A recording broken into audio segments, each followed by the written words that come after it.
جی جی پوچھیں.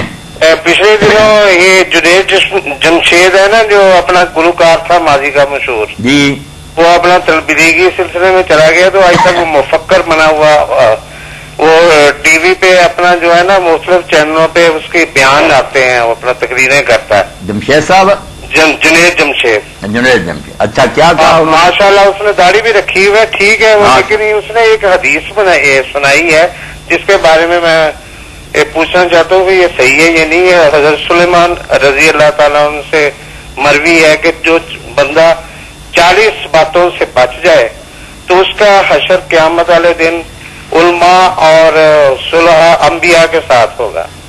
وہ اس میں موٹی موٹی باتیں کہ اللہ سے عذاب سے بچنا، اللہ کے رسول کی اطاعت کرنی چاہیے، نماز پڑھنی چاہیے، روزہ رکھنا چاہیے. ہاں ٹھیک ہے، وہ میرے ذہن میں آ گئی بات.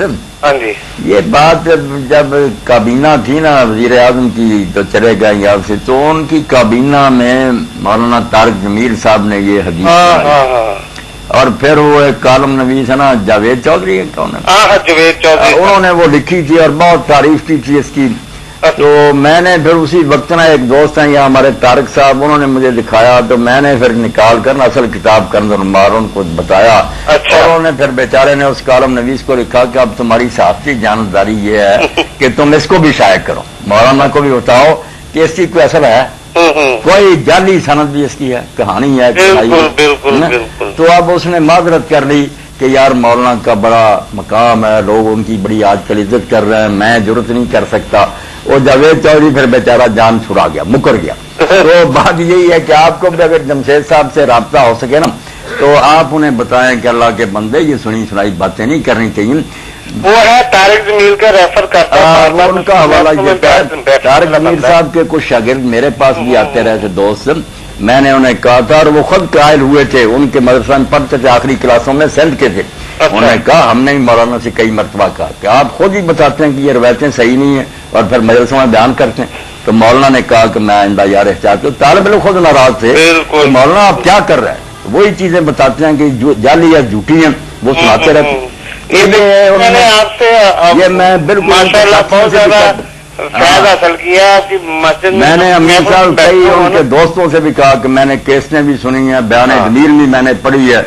وہ بے احتیاطی بہت کر رہے ہیں، لفاظی ہے، اللہ تعالیٰ ان کو بولنے کی قابلیت، مگر یہ سوچتے ہیں کہ رسول اللہ کا نام لے کر کہہ رہا ہوں کیا بنے. سب بات سن لیں نا آپ، سنا کرے نا آپ سن لیں نا بات، آپ سوال کر کے خاموش ہو جائے. خاموش آیا کر، میں جو بول رہا ہوں تو یہ روایتیں نہیں ٹھیک. امین صاحب بالکل جو آپ کا دوست ہو جس سے آپ بات کر رہے ہیں اس کو سمجھائیں اور بے شک مولانا کو بھی لکھیں کہ اگر اس کی کوئی صحیح سند ہے تو پیش کریں. چلو میں ٹی وی کے چینل یہ دیکھ کر بھیجیں، وہ ہمارے دوست نہیں، اللہ ان سے کام دے رہا ہے، بہت لوگ ان کی وجہ سے توبہ کر رہے ہیں، مگر یہ ایسی چیزیں جو حضور نے نہیں کی. جب آپ نے بار بار کہا کہ میرا نام لے کر جس نے کوئی بات کی تو میں نے اس کا ٹانا جہنم. بہت شکریہ آپ کا، میں انشاءاللہ کروں گا. جی یہ کرنا ضرور کیجیے گا. تو کیا کریں. وعلیکم السلام. جی مولانا بیٹھے ہیں. جی بیٹھیں. میرا سوال ہے کہ اسلام میں جماعتی زندگی کی کیا اہمیت ہے اور موجودہ دور میں کون سی جماعت ہے جو، آپ نے تھوڑی دیر پہلے بھی سوال فرمایا تھا، یہی کیا تھا. جی میں نے کیا تھا. لکھا ہوا ہے، چلے مولانا آپ کے چلو میں بیان کر دیتا جی ہوں. جماعتی زندگی کی اہمیت جو ہے نا، جی اس بارے میں میرے بھائی یہ جو جماعتیں آج کل ہے نا، ان میں سے کوئی جماعت وال جماعت نہیں جس کے بارے میں حضور نے سب کچھ فرمایا. یہ لوگ تحریف دین کے مرتکب ہیں کہ وہ جماعت والی حدیثیں اپنے پر چسپاں کر لیتے ہیں. کوئی جماعت اسلامی ہے، کوئی جماعت المسلمین، یہ نہ جماعت ہے نہ امام ہے، کچھ بھی نہیں ہے. یہ دین کے لیے اگر کام کرنا چاہتے ہیں ٹھیک ہے، بدقسمتی ہے ہمارا نظم نہیں رہا تو کوششیں کریں، جن پر بھی لوگوں کو اعتماد ہے ان کے ساتھ مل کر کریں، مگر یہ الجماعت نہیں. جو حضور نے فرمایا جو جماعت سے نکلا وہ اسلام سے نکلیا، وہ ساری جماعت تھی آٹومیٹک، مشرق سے مغرب تک سارے مسلمان الجماعت تھے. یہ نہیں کہ کوئی نئی جماعت کسی نے بنائی تھی. جو اسلام میں آتا تھا وہ جماعت المسلمین کا فرض بنتا جاتا.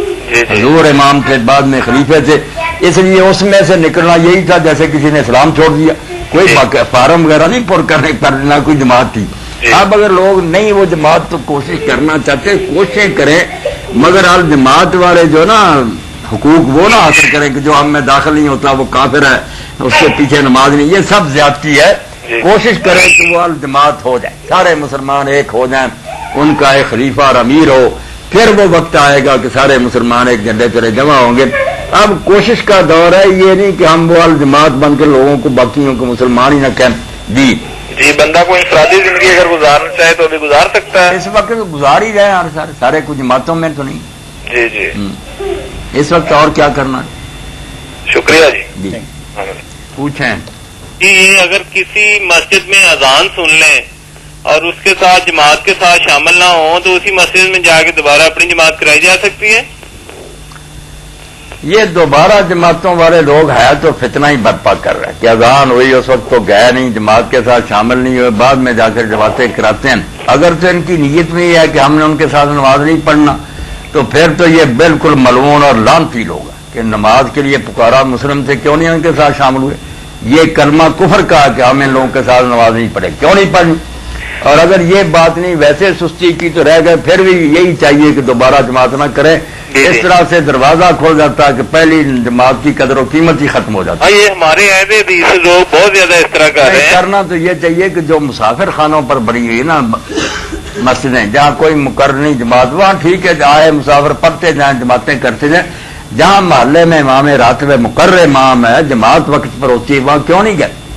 اگر ہم چھٹی دے دیں کہ اپنی جماعتیں کریں گے تو جماعت کیا رہ گئی، انتشار ہو گیا. جی بالکل ظلم کرتے ہیں. ٹھیک ہے. آخری سوال آپ کی نظر ہے کہ اسلام ایک مروت اور محبت اور اثار کا دین ہے. بالکل.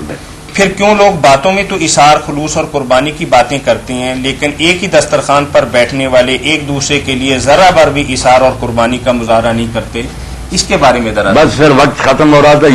اب میں آخری بات بھی کرتا ہوں کہ امام القرطبی رحمۃ اللہ علیہ اپنی تفسیر جو 20 جلدوں میں اور اس سے بڑی کوئی احکام القرآن پر کتاب نہیں، الجامع احکام القرآن، اس میں لکھتے ہیں یوسرون علی انفسہم کے تحت کہ 30 اللہ والے اکٹھے ہوئے، 30 درویش کھانا کھانا تھا. اب روٹیاں دی تھوڑی تو ٹکڑے کر کے بکھیر دیے تو بتی کر دی گول، سارے بیٹھ گئے. اب ہر شخص یہ چاہتا رہا کہ میں بھوکا بھی رہوں تو کوئی بات نہیں، دوسرے کھائیں. مگر جب روشنی ہوئی تو پھر طاہر میاں ٹکڑے اسی طرح پڑے تھے، کسی نے کچھ نہیں کھایا. ہر کوئی یہ سوچتا رہا کہ میرے دوسرے بھائی کو کھانا چاہیے. اب اسلام جو تھا وہ تو یہ تھا، مگر کیا کریں، مسلمانی در کتاب مسلمانہ در گور. مسلمان مر گئے جو سلف تھے ہمارے، مسلمانی رہ گئی کتابوں میں. اب ہم یہ باتیں سناتے ہیں، لوگ اعتبار ہی نہیں کرتے. وہ کہتے ہیں یار ایسے ہوتے تمہارے بڑے تو تم میں کوئی اثر نہ ہوتا، تم نے یہ کہانیاں گڑی، تمہارے پچھلے بھی نعوذ باللہ ایسے ہی. سارا دین ہم نے مشکوک کر دیا، ورنہ اسلام ایسا نہیں تھا. اسلام میں تو یہی تھا کہ لوگ خود بھوکے رہتے تھے، دوسروں کو دیتے تھے. اب وہ کیفیت ہم کہاں سے لائیں کہ حضرت عبداللہ ابن مبارک رحمۃ اللہ علیہ کو اللہ نے بڑا مال دیا تھا، پڑوسی تھا، وہ پڑوسی بھی مسلم نہیں تھا. اس نے ٹانگ آ کر مکان بیچنا شروع کیا. لوگوں نے کہا کیا لوگ اس کا؟ اس نے کہا 2000 درہم. تو لوگوں نے کہا جس سے چاہے ریٹ لگوا رہے 1000 درہم کا. تو اس کافر نے یہ کہا کہ میں مانتا ہوں کہ میرا مکان 1000 کا، مگر جس کا پڑوس چھوڑ کر جا رہا ہوں نا ایسا پڑوسی نہیں ملے گا، اس پڑوس کی قیمت لے رہا. اب حضرت عبداللہ کو پتہ نہیں تھا، کسی نے انہیں بتایا کہ آپ کا پڑوسی ہے، وہ تو مکان بیچ رہا ہے. آپ اس کے پاس گئے، اس سے معذرت کی، معافی مانگی کہ میں قصوروار ہوں یار، تیری خبر نہیں لے سکا. کل میں اپنے نبی کو کیا منہ دکھاؤں کہ میرا ایک پڑوسی تنگی کی وجہ سے مکان بیچ گیا. لو 2000 مہینے کا وظیفہ ملتا رہے گا، مکان بھی اپنے پاس ہے. اسلام جو تھا وہ تو ایسا ہی تھا. پھر مناظروں کی ضرورت نہیں تھی، تبلیغ کی. لوگ خود بخود اسلام میں آتے، مگر کیا کرے، ہمارے پاس کوئی عملی نمونہ نہیں. کافر جب کہتے ہیں دکھاؤ ایسے مسلمان، کہاں سے دکھا. چلیں بارک اللہ فیک مولانا. اس آخری خوبصورت گفتگو کے ساتھ ہی میں حاضرین اور ناظرین کی طرف سے آپ کا شکر گزار ہوں. اللہ تعالیٰ آپ کی عمر کے اندر، علم کے اندر اور آپ کا سایہ ہم پر تا دیر قائم رکھے.